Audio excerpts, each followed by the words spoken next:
Good evening. It's both my privilege and serious responsibility to report to you on the state of our city. 7 years ago, when I announced my candidacy for mayor of Providence, I did so because of my strong belief in this great city and its wonderful people. I knew that the prosperity of this city required a new vision for our beloved Providence. A vision of a safe city, rich with art and cultural opportunities, bustling with economic activity, celebrating its great ethnic and cultural diversity, a city where excellent schools and great public parks are expected and provided, and where government is honest and works hard on behalf of all of the residents, not a small group of political insiders. I also understood that Providence could become a city with a robust metropolitan transit system, a city that is a leader in sustainability, and a city respected as a center of creativity and innovation, where people can find work and raise a family. A city where the scientists conducting complicated vaccine research at Gaia and the steel fabricator at Capco are equally valued. I also knew that to accomplish any of this, we had to change the old politics of this city and bring unprecedented transparency, accountability, and responsibility to city government.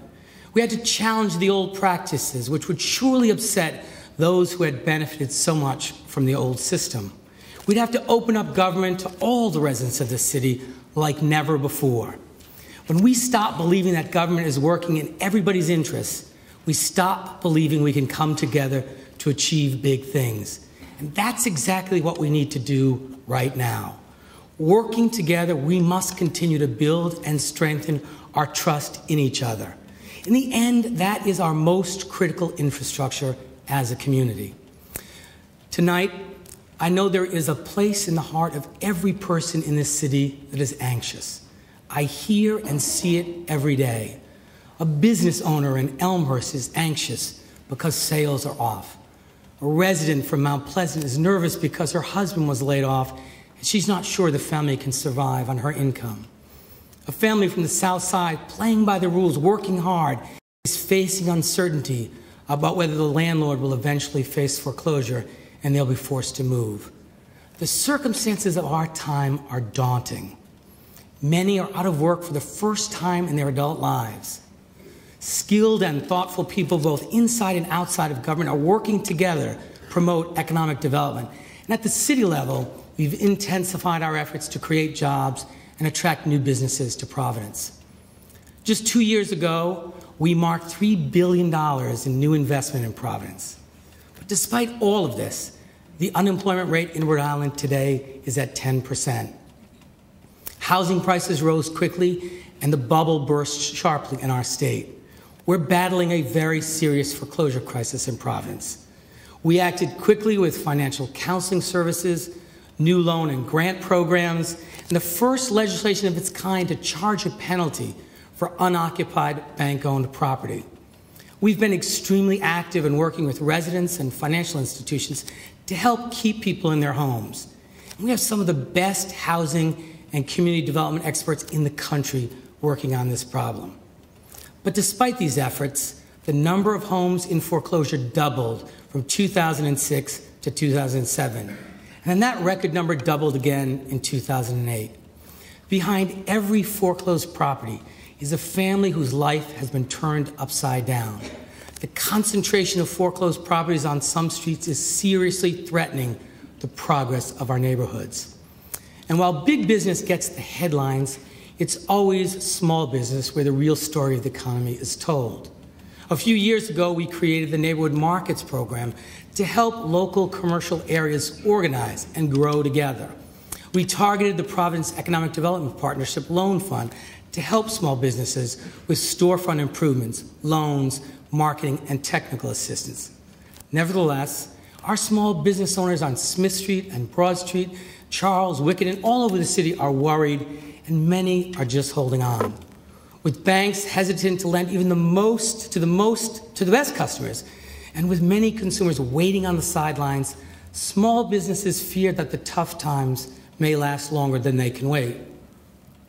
And behind each of these difficulties are many human stories, and each one a crisis of need and dignity and uncertainty, the kind that keeps a parent up at night, The children may not know exactly what's going on, but they can feel it.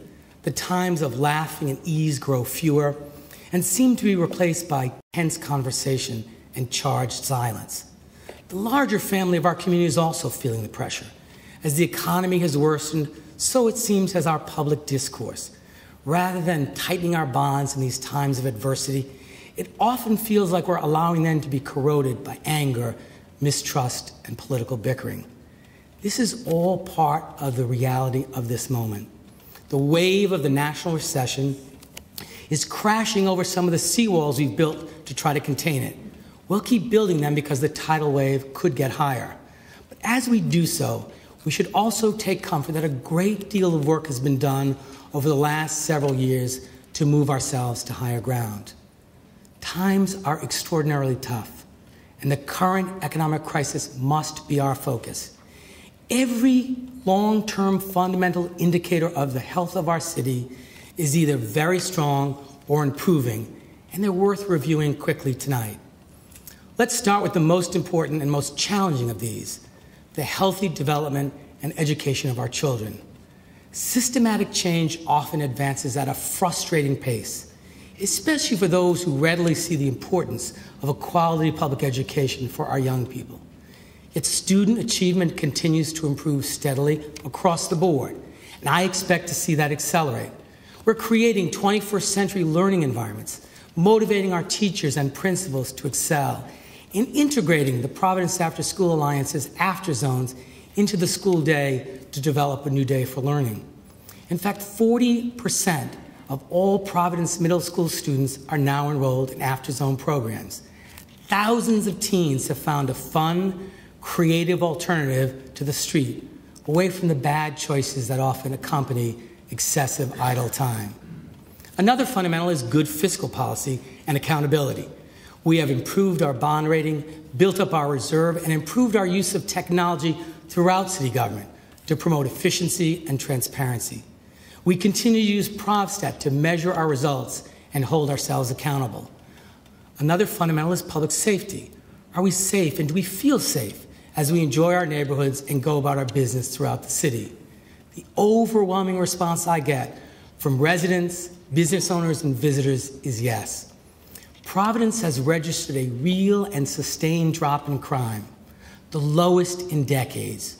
We've seen distrust, animosity, and resentment replaced by dialogue, collaboration, and mutual respect. Our fire department is among the best. Though we continue to seek common ground on union contracts that are both fair to firefighters and affordable to taxpayers, I salute the men and women of the Providence Fire Department for their professionalism and bravery. But what about our capacity to grow the economy? When I first took office, I knew we had to aggressively grow Providence's tax base. During our first 4 years, we ushered in over $3 billion of new investment throughout the city. Some of the projects were new, but many had been on hold for years as investors remained wary of the reputation of city government. In addition to the big projects downtown, we built and refurbished hundreds of properties in many of our neighborhoods, improving the city's overall housing stock while producing affordable housing at 6 times the rate of the previous decade. Then came the burst of the real estate bubble and the national recession. Realizing that the landscape had shifted, we adapted our efforts to protect the gains we'd made in previous years.